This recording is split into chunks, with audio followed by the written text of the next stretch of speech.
Geographical thought की इस video में हम लोग एल्बर्ट डिमांजिया को स्टडी करेंगे। ठीक है, जो कि एक फ्रेंच ज्योग्राफर हुए हैं। और इससे पहले हम लोग Vidal de la Blache, Jean Brunhes को पढ़ चुके हैं। तो अब हम एल्बर्ट डिमांजिया को पढ़ते हैं। ठीक है, तो सबसे पहला पॉइंट देखिए, वह ब्लास का शिष्य था। याद रखने के लिए तो इंपॉर्टेंट नहीं है, लेकिन फिर भी आपको पता होना चाहिए कि एल्बर्ट डिमांजिया का क्या बैकग्राउंड रहा है, कि वो विडाल डे ला ब्लांच जो थे उनके स्टूडेंट रहे हैं। ठीक है, जिसने मानव भूगोल पर जोर दिया था। वह काफ़ी समय तक एनाल्स का संपादक रहा। बहुत ज़्यादा इंपॉर्टेंट चीज़ है कि एनाल्स का संपादक मींस एडिटर कौन थे? आपके एल्बर्ट डिमांजिया। एनाल्स क्या है? एक मैगजीन है जो किसके लिए फेमस थी? पॉसिबलिस्ट और ह्यूमन ज्योग्राफी के लिए बहुत फेमस थी। तो एनाल्स जो मैगजीन है वो किसकी है? एल्बर्ट डिमांजिया की। एक तरीके से ये मान के चलिए संपादक संपादक रहे या इनसे ही रिलेटेड है ये बुक। ठीक है, मानव इनकी कौन सी फेमस बुक्स हैं? मानव भूगोल की समस्या, प्रॉब्लम्स ऑफ ह्यूमन ज्योग्राफी। मैं अब भी आपसे बता रहा हूँ, बुक्स बहुत ध्यान से याद रखिएगा। आपको एक जगह प्रिंसिपल ऑफ ह्यूमन ज्योग्राफी भी मिलेगा लिखने के लिए। तो कंफ्यूज मत होना कि प्रिंसिपल्स दिए थे या प्रॉब्लम्स दी थी एल्बर्ट डिमांजिया ने। तो एल्बर्ट डिमांजिया की बुक का क्या नाम है? Problem of human geography. दूसरी है पिकार्डी।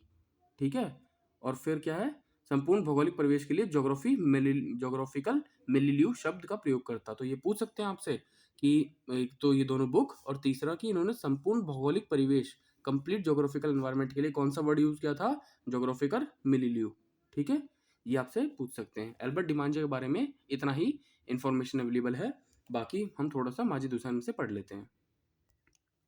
ये देखिए आपके सामने एल्बर्ट डिमांजिया हैं। ठीक है, तो जो अंडरलाइन पॉइंट है हम उसको पढ़ते हैं। वह पिकार्डी के अध्यापन के दौरान, पिकार्डी क्या?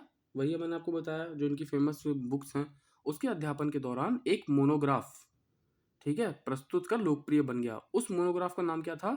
ला पिकार्डी एट लेस रीजन वेसेंस। अब इसको याद कैसे करेंगे? ला पिकार्डी तो आपको याद ही रह जाएगा पिकार्डी के नाम से। ठीक है, रीजन वेसेंस ये आपको याद रखना है बस। रीजन्स वेसेंस प्रस्तुत कर लोकप्रिय बन गया। ठीक है, इसके बाद इस पर आइए। उसने अपना बहुत समय, ठीक है, एनाल्स पत्रिका के संपादन में व्यतीत किया, और इस पत्रिका में उसके 31 लेख तथा 89 नोट संक्षिप्त विवरण प्रकाशित हुए। ये आपसे नहीं पूछेंगे कितने लेख थे, कितने नोट्स थे, बस ये पूछ सकते हैं कि एनाल्स का, जो मैंने आपको पहले बता चुका हूँ बुक में, ठीक है, कि कितनी इंपॉर्टेंस है उसकी। डिमांजिया ने जीवन भर फार्मों संबंधी भौगोलिक चिंतन किया। फार्म मीन्स फार्म स्टेट्स क्या होते हैं? फार्म स्टेट्स क्या होते हैं? तो मैंने आपको पढ़ाया पहले भी ये। तो अगर जो मैं आपको ऐसे पूछूं तो फार्म स्टेड क्या होते हैं? फार्म स्टेड होते हैं जो कृषि से मतलब जुड़े हुए ग्रामीण अधिवास होते हैं। कहने का मतलब है कि ऐसा अधिवास जो व्यक्तिगत रूप से खेती के साथ साथ घर बना लेना, ठीक है, उसे हम फार्म स्टेड कहते हैं। तो जो डिमांजिया थे, देखिए डिमांजियन लिखा है, इसको कंफ्यूज मत होना। पढ़ने में इसको डिमांजिया पढ़ते हैं, लेकिन हिंदी में डिमांजियन लिखा हुआ है। तो डिमांजियन ने विश्व जीवन भर फार्मस्टेड संबंधी भौगोलिक चिंतन किया, यानी जो उस तरीका जो होता है ना, रहना कृषि के साथ जो घर बना के रहते हैं वैसे लोग, फार्म हाउस टाइप जो होता है ना। इनके स्थानिक विविध स्वरूपों, स्पेटियल वेरिएशन के विवेचन में उसका योगदान महत्वपूर्ण माना जाता है। इट मीन्स दैट इन्होंने फार्मस्टेड संबंधी ज्योग्राफिकल थॉट दिए थे अपने, ये याद रखना है आपको। और दूसरा इनका जो स्टडी थी वो स्पेशल वेरिएशन, ठीक है, स्पेशल वेरिएशन के ऊपर बेस्ड थी। ठीक है, ये सबसे ज़्यादा इनका महत्वपूर्ण योगदान डिमांजिया का है। देखिए डिमांजिया के बारे में एक बहुत अच्छी बात लिखी हुई है यहाँ पर।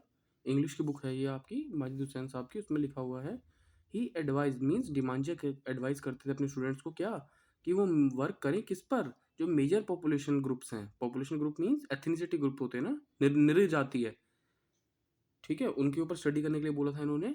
फार East and the relations of Far East means सुदूर पूर्व के, सुदूर पूर्व विश्व में, सुदूर पूर्व का मतलब क्या होता है? पूर्व की डायरेक्शन और उससे थोड़ा सा सुदूर, ठीक है।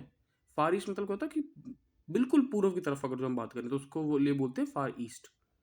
तो एक तो इन्होंने जो वर्ल्ड के मेजर पॉपुलेशन ग्रुप्स हैं फार ईस्ट वाले, उनको स्टडी करने के लिए प्रोत्साहित किया था। दूसरा, the relation of white and Negroes, ये भी याद रखिएगा, वाइट और नीग्रोज के बीच क्या रिलेशन है इनकी प्रजाति को लेकर के।